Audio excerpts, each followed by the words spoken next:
Hi guys, it's Jas. I'm here to share a mini layout collection number 2 that I made, and I used the Greeting Farm Blush Bonnie.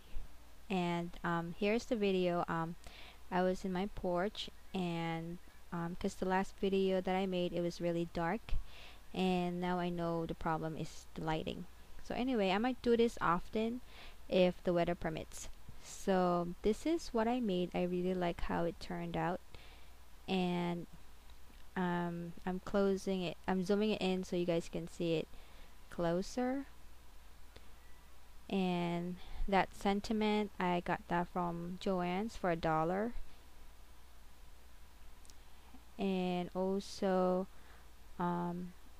the leaves, it's from Inka Dinka Do stamp.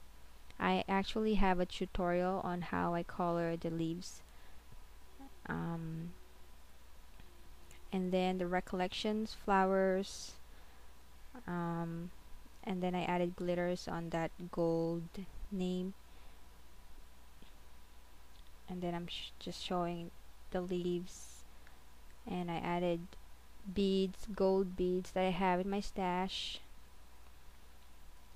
And then I added doily, of course I gotta have doily.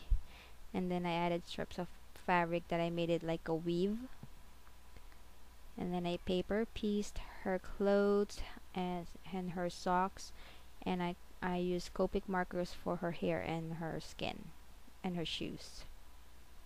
So that's what I made. And also all the details, it's gonna be on my blog, so I'm gonna put a link in the description box so you guys can check it out. And I hope you guys like this layout, and have a nice weekend. Thank you for watching. Bye.